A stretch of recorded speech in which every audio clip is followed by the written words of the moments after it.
That's Tanner Health. That's care redefined. Learn more at tanner.org. Oak Mountain Academy specializes in a customized designed academic approach tailored to meet the needs of our families. Our lower division prepares students with the necessary foundation to build excellence. Our middle division provides students with over 15 course offerings, providing them with opportunities to explore their talents and gifts. Our upper division provides personalized academic journeys, allowing them to achieve their dreams. I'm Patrick Uran, head of school, inviting you to journey with us. For more information, visit us at oakmountain.us, where every path leads to purpose. National headlines and the local stories you care about. WLBB, Carrollton, News Talk, 1330 FM 106.3.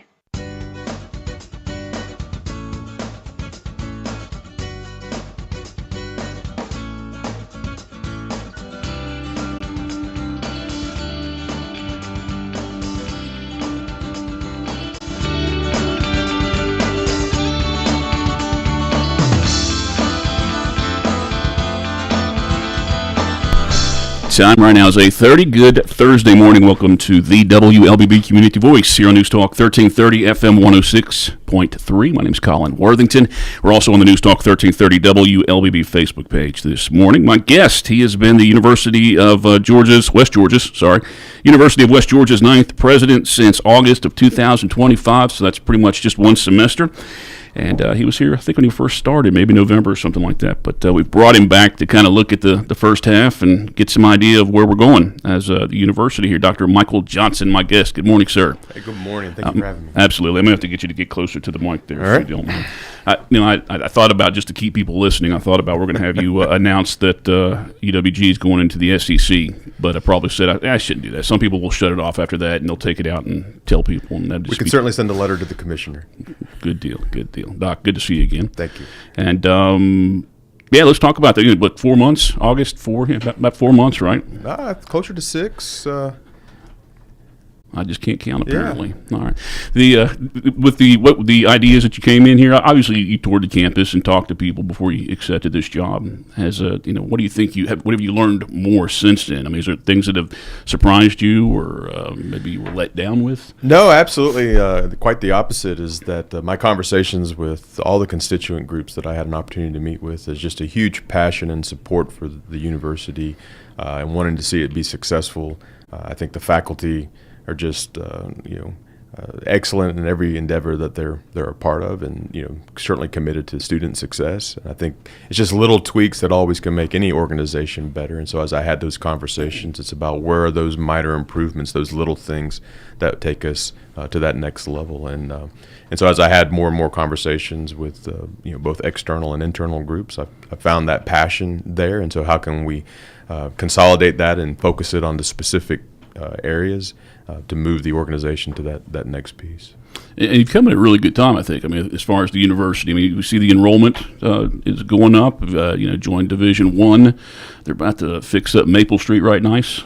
It's a great time. Yeah, I couldn't have asked for a better time to join the organization. We went from 14,000 and some change to record-breaking enrollment at 16,000 students, and so I think we've turned out of the COVID environment as more and more students are coming back onto college campus. We're seeing more and more undergraduate students on campus. I don't know if the community has noticed that, but certainly the faculty and the administrators have noticed more students there. And I think that's what makes a campus. I tell my faculty and staff that the heart and soul of the university is the faculty and staff, but the blood is really the students. And you feel it during the summer when they're not there, that there's just this absence and longing for that feeling. And so, but graduate students are up, 90% increase in graduate students. A huge part of that is with some of the surrounding counties and our involvement in teaching preparation. But so it's definitely coming around. Maple Street, I've had conversations with the mayor and the city manager, and I think they recently just repaved in front of the university and restriped all that. And so I think there's committed. I haven't gotten a recent briefing on the full Maple Street project, but I know that that's still in the works, the last I heard. And so we'll get that roundabout at Hayes Mills, and that'll be a huge improvement. Do you have the vision of Maple Street that students participating in the sidewalks and going to all the little stores that might pop up? I mean, is that a sexy thing for? I think that's ultimately the hope. I think both for the city and the university is that as we revitalize that street, that businesses reinvest into the the exteriors and the infrastructure, or new businesses come in there. I mean, it's all about economic driver as more students come on campus and are willing to spend their dollars, as well as new faculty and staff that are moving to the area. That's the hope, is that they would go out there. And so, while we're very appreciative of what the community currently offers, I think there could always be not just more for the university, but I think, the community. And I know that the chamber is certainly actively looking for businesses to come here and how we can promote that. And the university is proud to be a supporter. I made a big deal about you being military background compared to the last two gentlemen who were more into theater, I think, and communications. Do you think there's anything that the faculty has been surprised about you? I mean, it's not. I don't think they pictured you to come in wearing green or anything like that and just be straight. But well, you'd have to ask them. I think most of my comments that I have heard from some faculty is that they do appreciate my candidness, and I'm I tend to be very much a straight shooter and honest with them. Somebody told me that when we were at the weather briefings last week. Somebody actually told me that exact same phrase. They said that, straight shooter. Did you come here with a set of priorities? I mean, maybe three? And I didn't. Well, I had a vision of what I wanted to do, and of course, but as I took that 100 days and then my state of the university, really what I outlined was, some big rocks, as I call them, and that was really about student success being a no excuse priority, that we had to move the needle on that. And so we're currently at 43%, and so I challenged the university that we're going to move that to 53%. So is that 43%? You stay the whole 4 years, or? Yeah, so graduation rate is based off of a 6-year graduation rate. It's a rolling average based off of 3 years, and the national average is 63%. And so what it means for the University of West Georgia is that 3 out of every 5 students who start at the university fail to graduate from the University of West Georgia. Now, the way the system is set up is that students could certainly matriculate to another Georgia school, but the University of West Georgia doesn't get credit for them because they started with us, but they didn't finish with us. But surprisingly, about 60% of those students actually just stop out. They don't transfer anywhere. And so it's also, how do we do a better job of re-engaging those students and getting them back into the classroom so they don't just leave with some college, but they leave with a degree of some sort. I mean, does the school take that personal? I mean, have you done research to find out exactly why they're going to a different school or dropping Well, some out? of it is because we don't offer engineering, so it may be a 2+2 program with Kennesaw or Georgia Tech, and some of it may be that we were not their university of first choice, and so they got into the University of West Georgia but didn't get into another institution, and so now they're going in as a transfer student, and the requirements to get into an institution as a transfer student are sometimes less than it is as a first time in college student. So that was one of the priorities. The other priorities was certainly research, is expanding and increasing our research portfolio. We're currently at $700,000 in research expenditures. Georgia is about $700 million. Georgia Tech is about $1.1 billion. But we're a regional comprehensive, so we're not an R1 university like those two institutions. But if you compare Kennesaw and Georgia Southern, which are regional comprehensives, they're about $57 million in research. And so I think there's some opportunities there that we can expand and grow into. Yeah, absolutely. Dr. Michael Johnson, University of West Georgia president, our guest on this morning's Community Voice program. We are on the News Talk 1330 WLBB Facebook page, so I encourage you to take a look at that and post any questions or comments you would like me to share with our guest this morning. We'll take our first break, come back and continue the program. Community Voice brought to you by Tanner Health and Oak Mountain Academy. Imagine a place where every heartbeat is monitored with the utmost care, where emergencies are met with swift attention, and where cutting-edge technology enables precise and timely treatments. At Tanner Health, every patient's journey is a testament to resilience, a story of strength, healing, and hope. We go beyond treatment to redefine what compassionate care truly means. That's Tanner Health. That's care redefined. Learn more at tanner.org.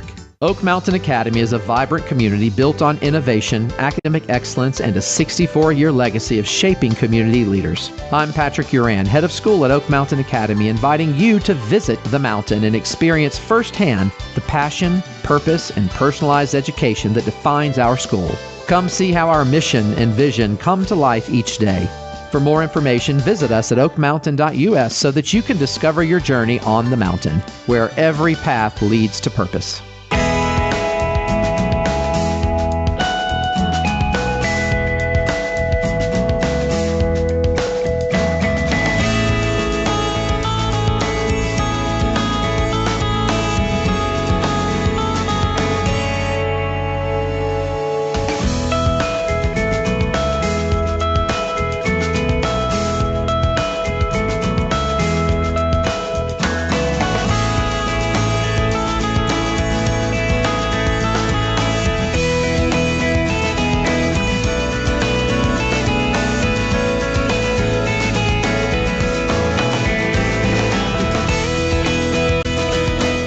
840, welcome back to the Community Voice, News Talk 1330 FM 106.3. My name is Colin Worthington. My guest is Dr. Michael Johnson, University of West Georgia's 9th president. Been in that role since August the 1st. It is amazing to think just 9 presidents. It's like there's a football organization, like the Steelers. They've had like 3 head coaches in the last 50 years. I mean, 9 presidents in 100 years? It's amazing. It's funny, I don't know how I got down the rabbit hole as one does, but I was looking at the 4th District A&M and the foundings of the university, and why it was an A&M school and how that came to be in our region, and just kind of reading some of the historical from the principal then at the time of this kind of K-12 high school environment is what the A&M school was, and they were 11 of them set up throughout the state. Georgia Southern was actually the first A&M high school, but yeah, you follow that, and as it transitioned to West Georgia College, and and then ultimately into the University of West Georgia, and just that maturity as it's not only in its mission, but the population that it served. And so I think the great thing is that we have great relationships with the former presidents that are still around and with us, and so you're able to reach out to them and kind of get that historical information of the decisions that they made and why they made them, and that kind of helps guide you as you think towards the future of saying, okay, that makes sense. Time right now is 8:41. Our guest this morning, again, Dr. Michael Johnson, University of West Georgia president. We did talk a little bit about enrollment in the first segment. Have you had conversations with the public, for local residents on what they want to see as far as that? Or they're like, want to keep it down? Have you had to push back on them when you're like, we want to be 30,000? Well, we don't. I think that's always an interesting conversation. Is how big do you want to be? Infrastructure wise, if we filled every seat in every classroom on the university, the maximum size that we could get on campus is about 16,000 students. Of course, online would be as large as you wanted to get based off of workforce. But when I had conversations with the mayor and the city manager, is what does it mean to be a college town? And I think that sweet spot is right now we have about say 5,000 students that are coming and going onto campus, and we'd like to get that up to around 10,000. And so again, my conversations with the city was, before we start talking about that, is that what we want? What does that mean? And because it's not just 10,000 more students or 5,000 more students, but it's also more faculty and staff to support those students. And so it's about housing and where are we going to put those people, and the infrastructure, and so I think everyone's supportive of that, as we previously talked about, supporting the tax base and other things. But I look forward to that. I think everyone wants to have a robust campus and more students, here, and again, that's part of having a college town. I think the not the economy, but the local businesses, whether that's Southwire or Tanner Health, would certainly welcome the workforce that would generate. One of the great things about bringing more students to the region is that those students tend to do well in the region. If you grow up in West Georgia, then you're going to be happy working in West Georgia, because you don't miss a Metro Atlanta or the things that Metro Atlanta may have, because you grew up in a different environment. And so I think some of the businesses I talk to say, oh, well, we can recruit lots of people to come here, but they don't stay because they came from a different area and they're just not happy here. What are the key programs right now at UWG? So our top 5 undergraduate programs are business, psychology, biology, nursing, and education. Is it in that order? Is it nursing? No. Well, okay. It's probably education and business are probably our 1 and 2, and then biology, nursing, or nursing, biology, psychology. Do you make extra effort to maintain that, or do you want to try and slip the other programs some more credit, or that maybe it's not even changeable, just based on? I think just it's based off of students' interests and whatnot, and obviously hot jobs that are in the area. Is that business obviously has a diverse portfolio from marketing to finance, accounting, all fall under the business umbrella, and then education is clearly there's just huge amount of need for teachers, and then nursing, we can't produce enough nurses, and really, and then of course the other ones are, as like biology is probably going into pre-med, and psychology, likewise into other areas, and so, but yeah, I mean, as we talked about agribusiness, during the break, as I think there's certainly opportunities to look at new programs and what's the interest and what's driving, or how can we gain more market share?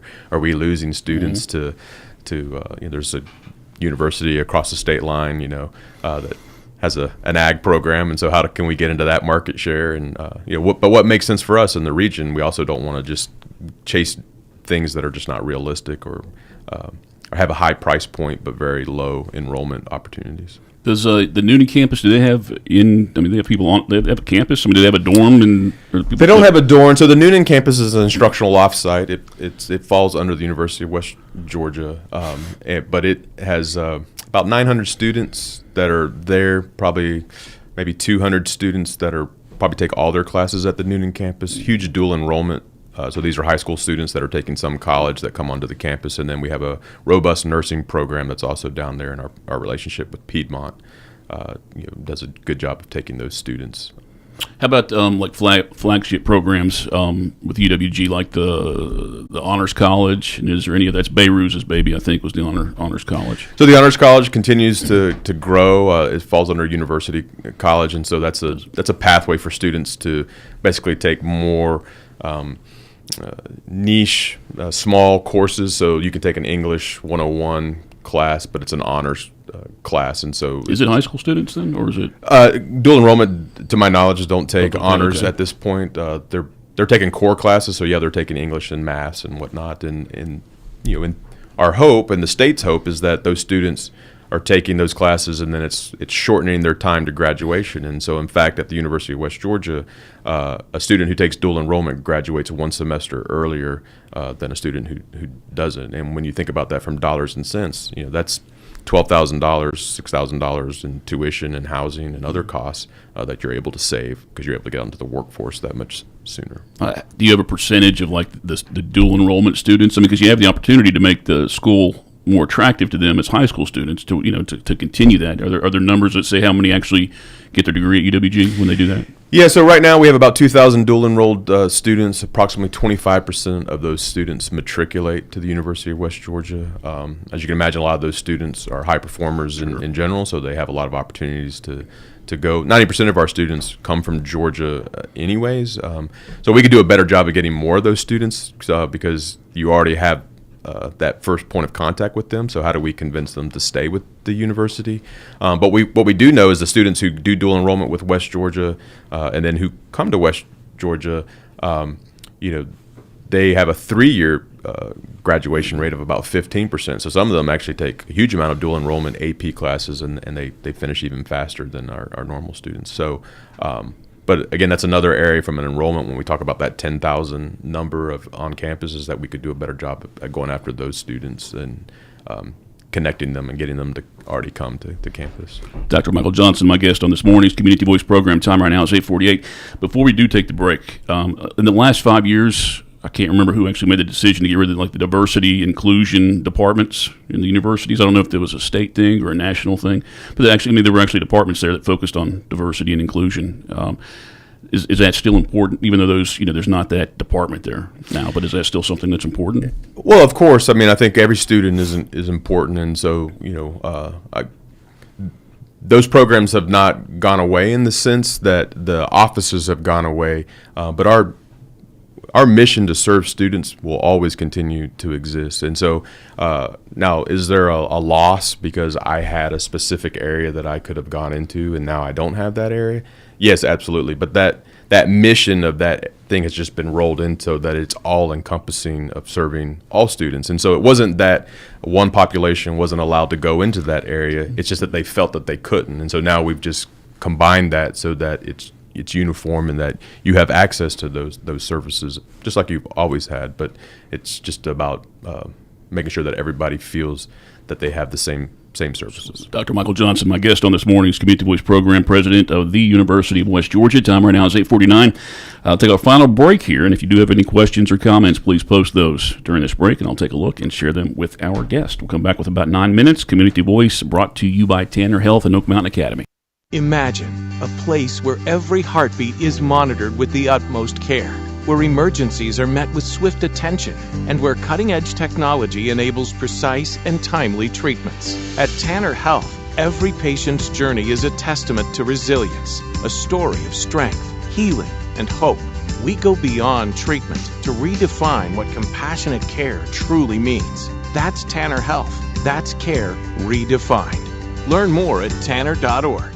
Do the math. At Oak Mountain Academy, our average graduating class has just 12 students. We celebrate a 100% graduation rate with more than $10.5 million in college scholarships offered. Plus, 96% of our students are accepted into their top choice college. Do the math. Can you see the value of an OMA education? I'm Patrick Uran, head of school at Oak Mountain Academy, and I'm here to help you do the math. For more information, visit us at oakmountain.us so that you can discover your journey on the mountain, where every path leads to purpose.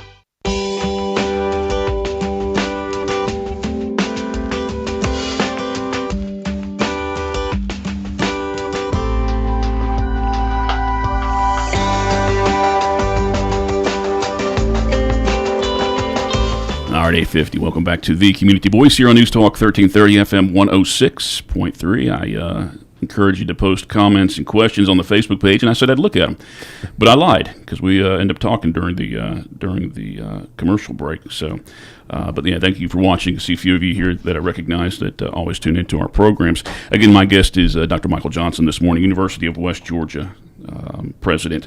I know I asked about this last time, with you bringing that military background. I mean, again, that just really struck me when we saw that this guy, military background here. Is that, what kind of relationships does that let you build with the faculty and even students, maybe? I'm not sure if that's any at all. Has any at all. I mean, I think, for those that have served in uniform, there's certainly a connection. And yeah, I was thinking, communications and theater people might have, had good time and felt a connection to those presidents, but somebody with a military background, or maybe their family had a military background. I don't know if that would mean anything. I think in some cases, yeah. I think in others, it requires me to explain that I'm not so rigid coming from a military background. And of course, I've been out of the military a long time. I've been in higher education 30 years. Yeah. So it's. I don't think that. I think you always still think that way, but I think I'm able to understand the bigger picture, and let's focus on the objectives. And so a lot of times for me, the military thing is when I talk to my leadership team, or what I try to push down is when you talk about the big rocks, is that's really the commander's intent. So what I want is for whether that's faculty or staff, is to say, in the absence of guidance from whatever, what is the ultimate goal that the university is trying to get to? And so how does my decisions impact those goals? And so, when we talk about building small unit leadership, those are the lessons I bring from the military. Is how can I help you become a better leader? My job is to remove those roadblocks so that you can achieve the successes. And so we map out, and it's this team effort to get there versus it's all about what I want. I don't know if anybody else talks about it, but I mean, that's what really struck me. It's the first thing I think about, just that difference in potential and leadership. So, I mean, nobody else may have ever even mentioned it to you, and I'm just a nut for bringing it up so many times. How do you measure the success of UWG? I mean, if there is to be success, what do you, we talked about the graduation rates and the 6-year cohort and things like that, but what are you going to measure at the, in 5 years from right now, when you're looking back at your first 5 years, how are you going to measure success? What will UWG be at that point? Well, success for me would be we hit those metrics. And so we raise our graduation rate by 10%. So we go from 43 to 53. We start moving our research expenditures towards 50 million. Our student enrollment is, over 20,000. I think those are numbers. So, U.S. News rankings is the predominant indicator of success. And I don't believe in chasing rankings, but I believe that if you do the right things, the rankings just happen by default. And so one of the things is, as we look at the rankings, and you can break that down by student success measures, by fundraising metrics, by enrollment, research. If you do the right things in those buckets, just by default, you're going to move the needle in those areas. And so I think for me, 5 years from now, I would expect us to be moving. And a year from now, I would start expecting us to be able to see incremental things so that we could project based off of the data that this is where our plot line is going to take us, and we should be at this point 3 years from now. Does UWG, do they promote online? I mean, is that something, when you advertise, or, I remember seeing a UWG ad in Greenville. It might have been like 2-3 years ago, Greenville, South Carolina. But do we promote the online campus experience? So we do have a robust, online program. The number of online degrees that we offer escapes me, but I mean, we offer a huge amount. Now, you can't put that genie back in the bottle, post-pandemic. But I do think that when you think about a typical bachelor's degree is 40 classes. And so I think a lot of those, when I talk to students, most of those students want those classes to be face-to-face. They enjoy that interaction in the classroom, and we were talking previously about the interaction with faculty members and mentors. I think that you miss out on some of those in an online format. But for some students, an online format works well. If you're a working adult and you're trying to improve your quality of life and you want to take some classes, I think there's that opportunity to do that. And so I think the university will always continue to offer a multitude of modalities to serve students no matter where they're at in their place in life. Are there ways to follow up on those online students? Because, semi-cynical. I know somebody's called me cynical in the past, but, I think about me going to college. If I had online classes, I probably would not be as committed. I mean, there might be things that I would do that could be construed as cheating, and then I might miss out, 5 years later, like, oh yeah, if I'd have paid attention better, I'd have done that. But, I mean, are there ways to find out how that online experience benefited? I think we can, there's lots of, from the cheating perspective, that always continues to be a point of contention for faculty, to make sure that the rigor is there when, whether that's AI being involved in technology or ChatGPT, but there are software out there that can check on some of that and other stuff with regards to testing centers. And so, but some of that's also just, it has to be a trust-based relationship, that the faculty members knows that the students' writing capabilities and what they're producing. But with regards to online student success versus face-to-face, I mean, there's certainly data points that say that students that perform, in the classroom do a little bit better than students that do online. But it's also about the overall experience. It's really hard to be engaged with your university as an alumni if you never really were on campus. You think of it as very much as a transactional relationship. And so part of that is how do you build that, going back to our earlier conversation, this robust campus community. You build this culture of a university. If your population doesn't even live in the city or the university, and that's fine for a certain subsect, but I don't think that should be our predominant area that we're going after. I think the community would like to feel that. I mean, to feel like we are, the entire campus, and wearing light blue on Saturdays or during game days and things like that. And yeah, well, I think the state legislature would also, say, hey, we spent millions of dollars building these buildings and this infrastructure. If you're going to have an online university, then why are we making these investments? Sure. And so, and I think that's a valid argument. And so we're certainly trying to restrict that. And, there are certainly universities out there that would say no more than a quarter of your degree can be in an online modality because we really want it to be more of a residential-based education. And I think for online, it might be a personality thing too. Somebody's not as outgoing, a little shy, and they may not have gone to school or taken any classes at all because they don't want to be in that environment. I mean, not the college environment, but just being around a lot of people. Well, that's certainly true, and again, I think for every population, there should be an avenue for them to. So I don't want to say no, we're 100% residential and we won't have online. I think that's unrealistic, and at the same time, I don't want to lose market share to another university that says no, or a University of Phoenix that says we'll take your students. But at the same time, I think when we talk about successes and we talk about other metrics, a residential student is different than an adult learner student, and so how do you meet both of their needs but also achieve the successes that we're trying to achieve? Because they require different types of staff and different ways to engage with those populations to make sure that they're both successful. Doc, we have like 20 seconds left. Good football season, good basketball season. I think you're thinking that's all right. That's good, right? I mean, that's a good thing. Yeah. Thank you for coming out this morning, and thank you guys for listening and watching our program. Hope to have you back on maybe in the summer or something when you're bored. Absolutely. And of course, we'll always see you at Ingalls. Stay tuned now for national headlines, followed by the Glenn Beck Show here on News Talk 1330 FM 106.3.